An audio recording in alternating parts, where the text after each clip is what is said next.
দুই নম্বরে সাহাবায়ে কেরাম কবুল হওয়ার পেছনে কারণ ছিল নিজের প্রয়োজন থাকার পরেও তারা অন্যের অগ্রাধিকার দিত। এইটা এখন কিন্তু আমাদের ভেতরে নেই। শুধু নিজের আখের গোছাবে, কিভাবে টিকে থাকবে, অন্য মানুষ না খেয়ে মরুক, অসুবিধা নেই।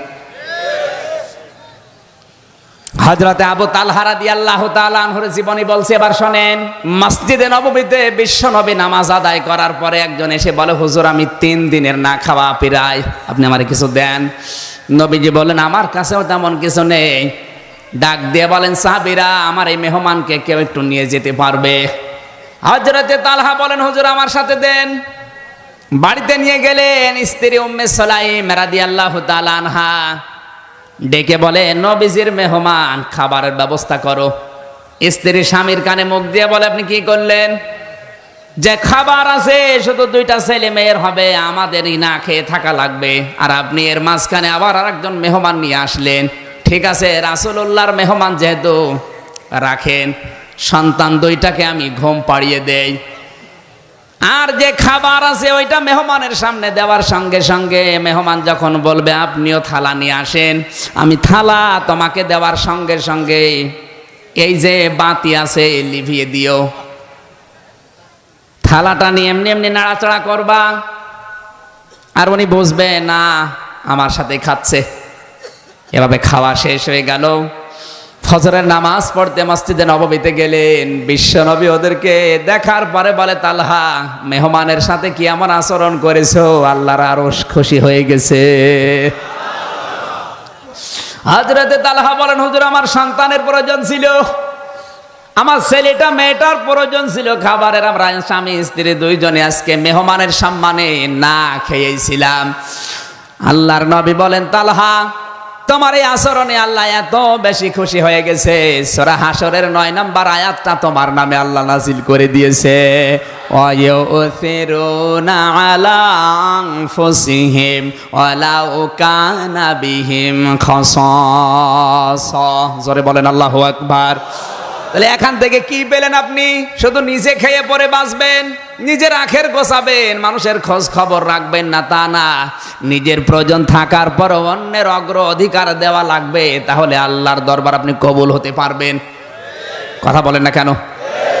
আজ পারিবারিক জীবনের দিকে তাকালে আমি যেটা বেশি দেখি, অনেক সন্তান এমন আছে সে চাই না যে তার মা বাবাকে আলাদা করে দেবে না, কিন্তু বাধ্য হয় তার স্ত্রীর কারণে।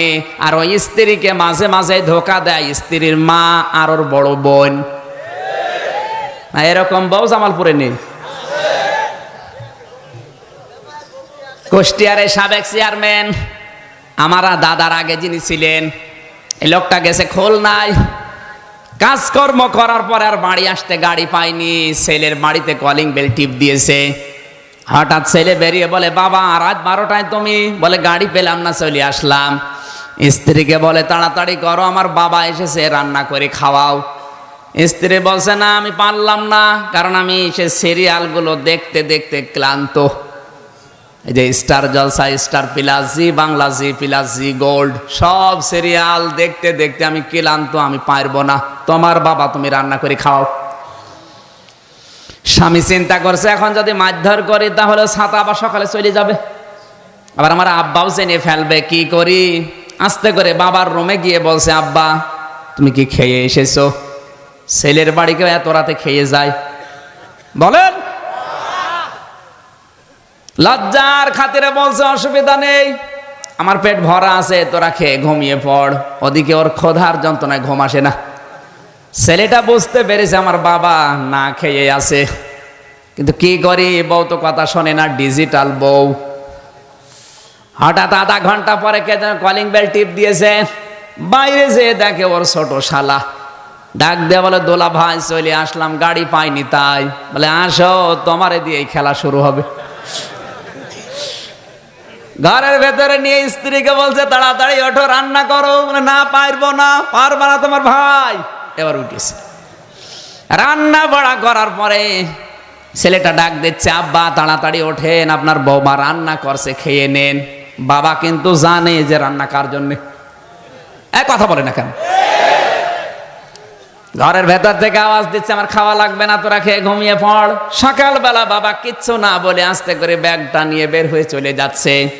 সন্তান সামনে দাঁড়িয়ে বলছে, আব্বা তুমি চলে যাও মানে তোমার বৌমা রান্না করছে, খেয়ে যাবা না?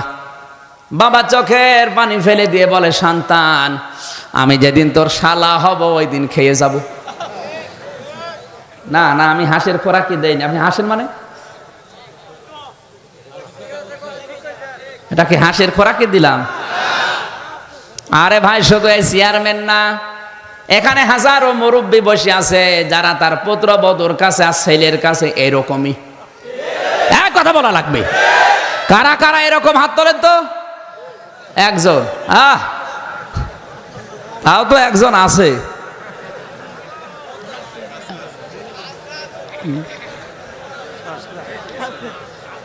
আমি যতটুকু খোঁজ খবর জানি, কারো যদি 5টা ছেলে থাকে, আমার মনে হয় ওই মুরব্বী শেষ বয়সে এসে না খেয়ে মরে যায়।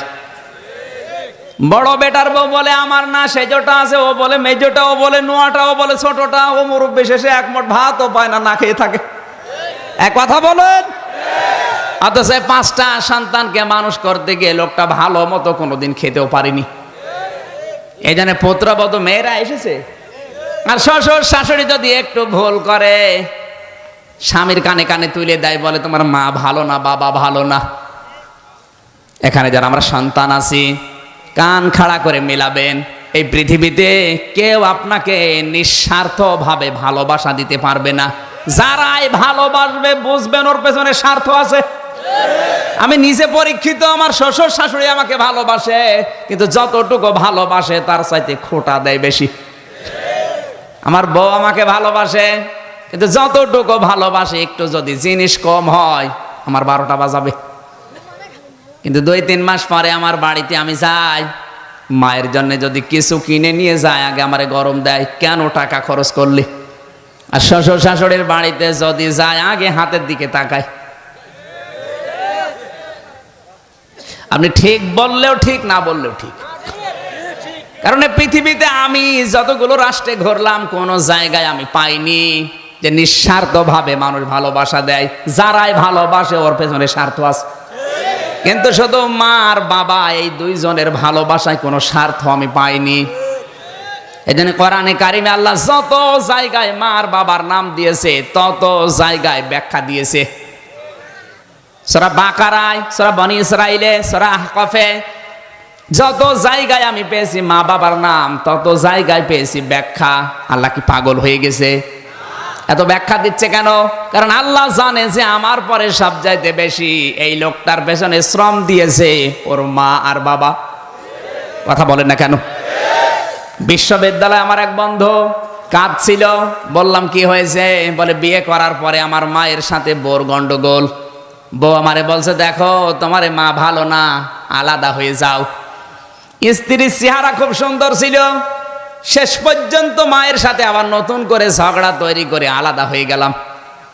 কয়েকদিন পর দেখি মুরগিতে ধান খেয়েছে, এই নিয়ে মারামারি।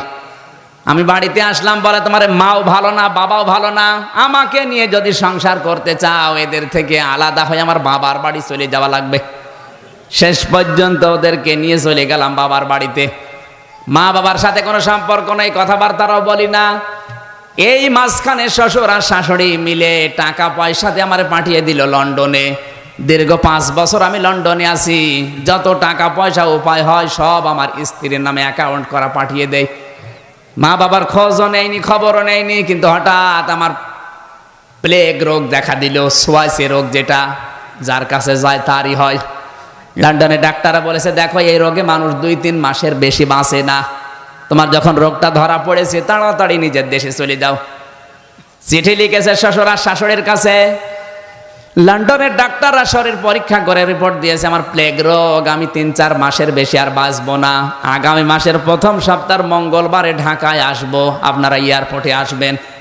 স্ত্রীর কাছে একই কথা লিখেছে। আর একটা চিঠি নিয়ে চিন্তা করছে আমার মা বাবা, এদের কাছে চিঠি লিখবো, না জানে আবার কি মনে করে। যাই মনে করে করুক, আমি তো তাদেরই সন্তান। চিঠি লিখেছে, মার বাবা দীর্ঘ 5 বছর তোমাদের খোঁজ খবর নেয়নি, এ চিঠি পেলে না জানি কি মনে করো। আগামী মাসের প্রথম সপ্তাহ মঙ্গলবারে ঢাকায় আসব, এয়ারপোর্টে আসবেন। শরীর খারাপ, মায়ের কাছেও বাবার কাছেও লিখে নাই। চিন্তা করছে দেখি চিঠির জবাব আসে কিনা। হঠাৎ করে দেখে জবাব দিয়েছে, শ্বশুর আর শাশুড়ি চিঠির জবাব দিয়েছে, জামাই বাবা চলে যখন আসতেছ তোমার শাশুড়ির জন্য লাল লাল চাদর আর আমার জন্য শার্ট আর প্যান্টের পিস নিয়ে এসো। স্ত্রী জবাব দিচ্ছে, বান্ধবীদের স্বামীরা আসার সময় এই এই জিনিস নিয়ে এসেছে, তোমার আমি লিস্ট করে দিলাম, আসার সময় তুমি এই এই জিনিস নিয়ে আসবা। চিন্তা করে আল্লাহ, সবাই তো জিনিস চায়, আমার শরীর কেমন আছে একটা বারও জিজ্ঞাসা করে না। আমার মা বাবা তো চিঠির উত্তর দিল না, ওরা যদি চিঠি পাঠাতো তাহলে দেখতাম ওরাও কোনো জিনিস চাই কিনা। হঠাৎ পিয়ন এসে বলে চিঠি, বাইরে যে দেখে মা আর বাবা দুইজন মিলে চিঠি লিখেছে। চিন্তা করছে না, এই চিঠি আমি এখনই পড়বো না। কেরোসিন তেল এনেছে, ম্যাচ নিয়ে এসেছে, যদি চিঠি খোলার পরে দেখি এখানে ওদের মতো জিনিস চাওয়া আছে তাহলে আমি নিজের শরীরে কেরোসিন ঢেলে আগুন লাগিয়ে মারা যাব আত্মহত্যা করে। লিখেছে প্রথম নাম্বার এই লাইনে লেখা আছে, প্রাণের সন্তান, দীর্ঘ 5 বছর লন্ডনে আছো, কোনোদিন খোঁজও নাওনি, খবরও নাওনি, অথচ 5 বছরে 5 সেকেন্ডও তোমাকে আমরা ভুলে থাকতে পারিনি। দ্বিতীয় লাইনে লিখেছে, প্রাণের সন্তান, আগামী মাসের প্রথম সপ্তাহ মঙ্গলবারে ঢাকায় আসবা। প্লেনে যখন উঠবা সঙ্গে সঙ্গে গরিব দুঃখীকে কিছু পয়সা দান করবা, কারণ কত প্লেন উড়ে যায়, কত প্লেন অ্যাক্সিডেন্ট হয়। তুমি জাদু যেন সহি সালামতে আসতে পারো, এই জন্য বাড়িতে 2টা খাসি ছাগল ছিল, 2টা সাদগা করে দিয়েছি। তুমি যতদিন দেশে ফিরে না আসো প্রতিদিন একটা করে রোজার 2 রাকাত করে নামাজ আমরা মান্নত করলাম। চিঠি পড়ার চোখের পানি ফেলে হাউমাউ করে কাঁদে, আল্লাহ আমি কি করলাম। যাদের জন্য জীবনটাই নষ্ট করে দিয়েছি তারা জিনিস চায়, আর এদের খোঁজই নেইনি। এরা আমার জানের হেফাজতের জন্য নামাজ রোজা মান্নত করে, গরিব দুঃখীকে পয়সা দিতে বলে, খাসি সাদগা করে। আল্লাহ কারো জন্য যদি কিছু নাও নেই, অন্তত এই মা বাবার জন্য আমি জিনিস নিতে ভুল করব না। ব্যাগ ভর্তি করে এসে নেমেছে শাহজালাল বিমানবন্দরে। নামার পরে শ্বশুর আর শাশুড়ি বলে কই আমাদের সেগুলো, বলে আনি নাই। আপনি তো জানেন আমার শরীর খারাপ, মার্কেটে যেতে পারি নাই, টাকা আছে আমার কাছে, ঢাকায় পাওয়া যায়, কিনে দেব। বলে জানতাম যদি এরকম জবাব দেবে কখনো আমার মেয়ে তোমার সাথে বিয়ে দিতাম না। স্ত্রী ডাক দিয়ে বলে, বাবার মায়ের জিনিস আনলে না, আমার সে জিনিস কই? বলে আনি নাই। বলে বাবার জিনিস আনলে না, মায়ের জিনিসও আনো নাই, আমার কথাও তোমার মনে নেই, তোমার মতো স্বামীর আমার আর দরকার নেই। এয়ারপোর্টে আমি তোমার এই ডিভোর্স দিয়ে চলে গেলাম। যাবে তো, কারণ তো বাঁচবে না। এই কথা বলেন। পাথরের মতো দাঁড়িয়ে আছে, চিন্তা করছে আমার মা বাবা মনে হয় আসে নাই, কই তাদেরকে তো দেখি না। হঠাৎ পেছন দিক থেকে কে যেন ডাক দিয়েছে, আয় রে বাবা আমাদের বুকে আয়। দীর্ঘ 5 বছর তোকে দেখি না, এক নজর দেখার পরে মনে হচ্ছে আকাশের চাঁদ আমরা হাতে পেয়েছি।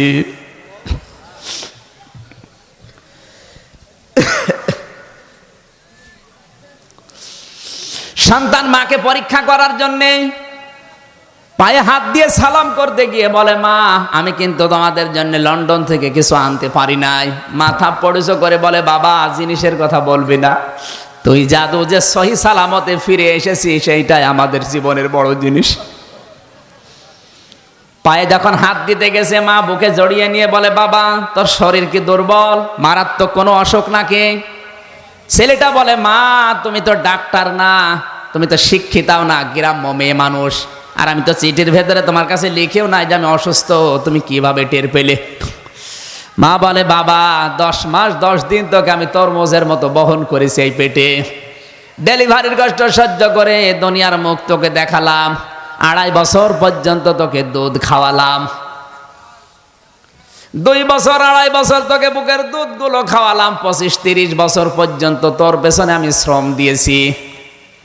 যে বিনা স্বার্থে এতগুলো বছর তোর পেছনে আমি কাটালাম, আমি মা কি বুঝবো না তোর শরীর ভালো না খারাপ? সত্যি করে বলতো তোর কি হয়েছে? ছেলেটা হাউমাউ করে কেঁদে বলে, মা আমি আর কিচ্ছু লুকাবো না, কিচ্ছু গোপন করব না, এমন একটা অসুখ আমার শরীরে, প্লেগ রোগ। ডাক্তাররা বলেছে 3-4 মাসের বেশি আর বাঁচবো না। ও মা বাবা, যা করেছি অন্তত মরণের আগে আমারে মাফ করে দাও। বন্ধু বলে, আমির হামজা আমি দেখি সঙ্গে সঙ্গে আমার মা আর বাবা দুইজনের সেজদায় পড়ে গেল এয়ারপোর্টে। ডাক দিয়ে কেঁদে বলে, আল্লাহ তুমি আমাদেরকে মেরে ফেলো, আমাদের হায়াত আমরা এই সন্তানটাকে দিয়ে দিলাম, আমার এই সন্তানটাকে দুনিয়ার কিছুদিন তুমি বাঁচিয়ে রাখো।